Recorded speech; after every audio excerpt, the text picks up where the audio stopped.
Nama Om Vishnu Padaya Krishna Prasthaya Bhutle Shrimate Bhakti Charu Swami Iti Namine.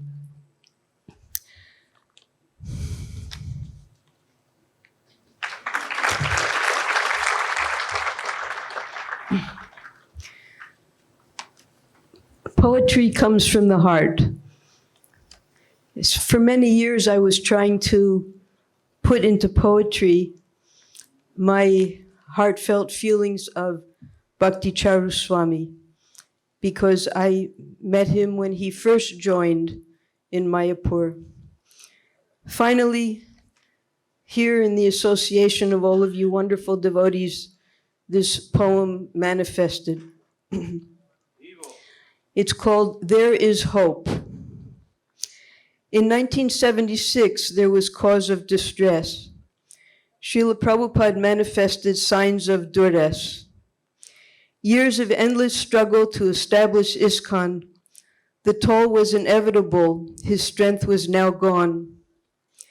Every disciple prayed for his recovery.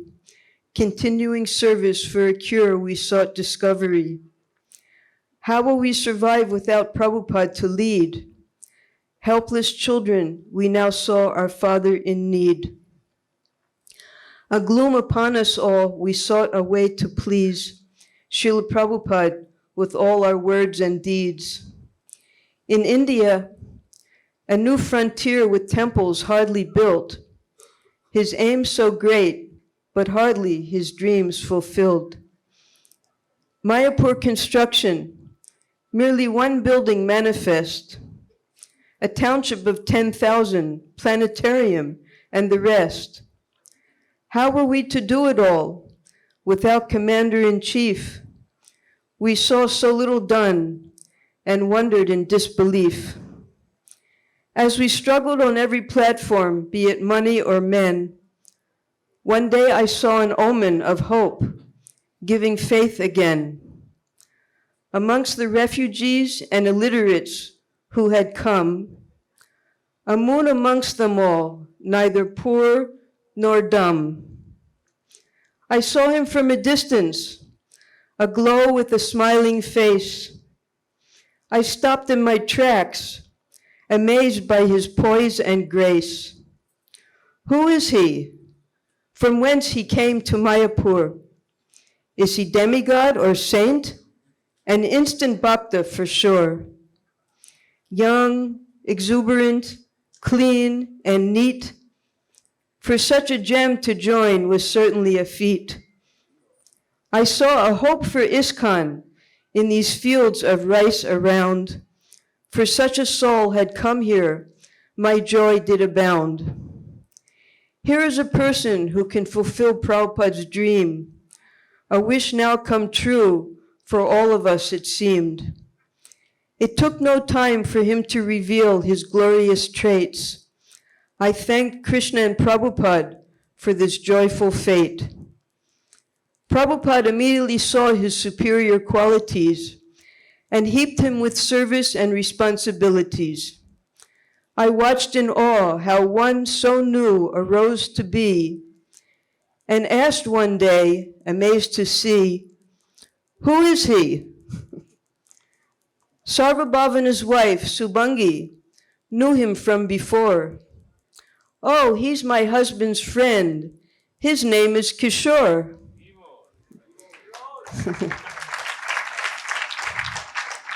We all joined in Germany, and now he has come to give his life to Prabhupada, just as we have done.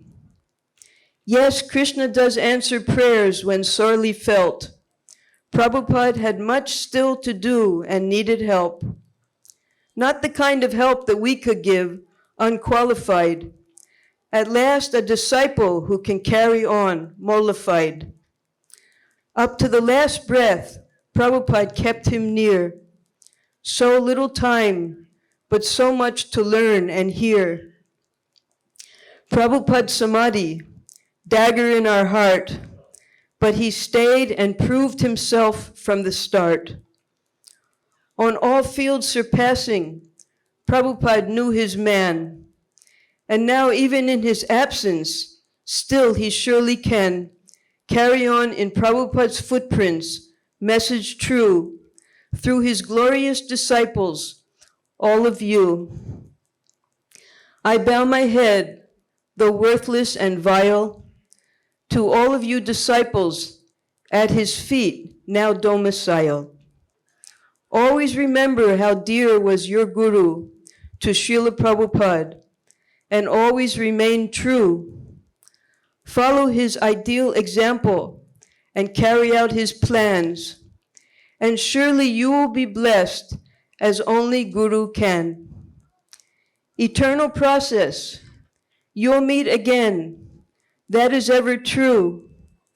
By his grace, he will bring you to Krishna, boy blue. All glories to Bhakti Charu Swami. Vivo!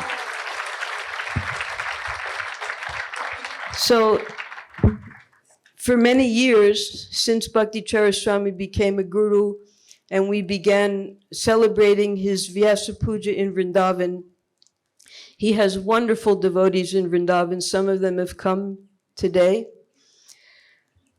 I would never tell the incidents that happened in Mayapur at that time, because Prabhupada had sent me to Mayapur. He said, see that my books are stocked and distributed there. It was my first project. And I needed help. So I went to the GBC and I said, you have to give me a man to help. He has to carry the books, help me set up, build things. And one after another bhakta, they couldn't count, they couldn't read.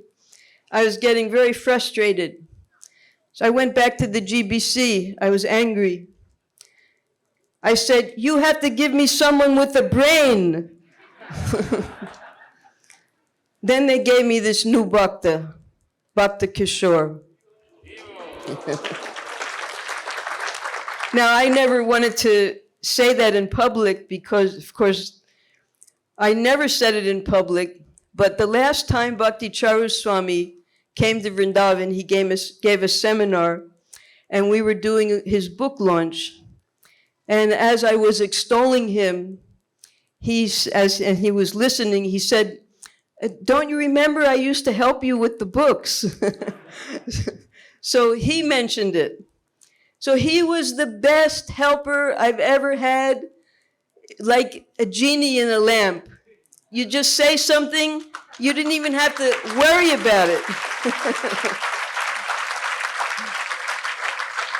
I'd give him the hardest assignments. He'd run out, come right back with it. So that's why I always favor Bhakti Charu Swami's disciples. I'm sorry to say, I'm very partial. When I look for helpers, I look for his disciples because I know he trained them properly, just like he was able to do for Prabhupada. And that's why I love to glorify him. I love to help his disciples. And I thank you very much. You please stay at his lotus feet. Certainly you'll meet again, and certainly he will take you to Krishna. Hare Krishna. Jai.